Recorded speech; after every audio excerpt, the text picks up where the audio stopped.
Un classico qui se termine dans la folie et dans la polémique puisque le Barça a remporté la Supercoupe d'Espagne 3-2 face au Real Madrid à Jeddah dans un match complètement dingue marqué par un homme, Rafinha, auteur de doublé et élu MVP après avoir porté le Barça des deux côtés du terrain, d'abord en ouvrant le score, puis en marquant le but de la victoire pendant que Vinicius et Gonzalo répondaient côté madrilène et que Lewandowski redonnait l'avantage aux Catalans, le tout dans un scénario de film avec l'entrée de Mbappé et l'expulsion de De Jong, mais ce qui fait exploser les réseaux, c'est surtout la scène de fin de match, puisque selon plusieurs médias espagnols, Mbappé aurait empêché les joueurs du Real d'applaudir le Barça lors de la haie d'honneur, un geste perçu comme un énorme manque de respect et qui fait hurler les supporters blaugrana, pendant que Mundo Deportivo parle d'un comportement de mauvais perdant et pendant que la presse madrilène, elle, préfère retenir le réveil de Vinicius, enfin à son meilleur niveau après des mois compliqués, avec un but de crack et une prestation XXL malgré la défaite, pendant que le Real appelle à la patience avec Xabi Alonso,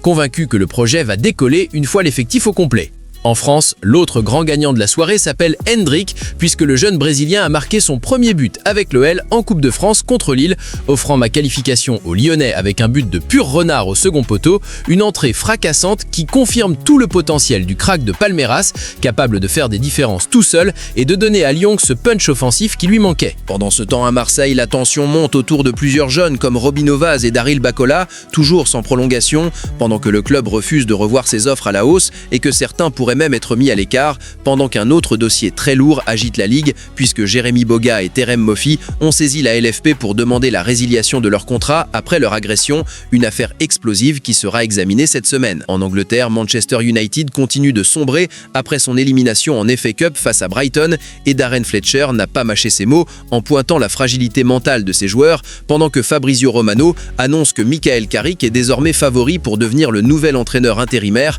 alors que Tottenham tente de récupérer Conor Gallagher, pendant qu'Aston Villa est aussi sur le coup. Et en Italie, énorme choc entre l'Inter et Naples, avec un 2-2 spectaculaire, marqué par un doublé de McTominay et un pénalty ultra contesté de Çalhanoğlu, qui a même provoqué l'expulsion d'Antonio Conte, laissant la course au Scudetto totalement ouverte. Alors dis-moi, le geste de Mbappé à la fin du Classico, c'est de la rage de compétiteur ou un vrai manque de respect? Dis-le en commentaire et abonne-toi à Club de Foot pour ne rien rater de l'actu foot. Si tu veux l'essentiel de l'actu foot, sans blabla, abonne-toi à Club de Foot et like la vidéo. On se retrouve très vite pour la suite.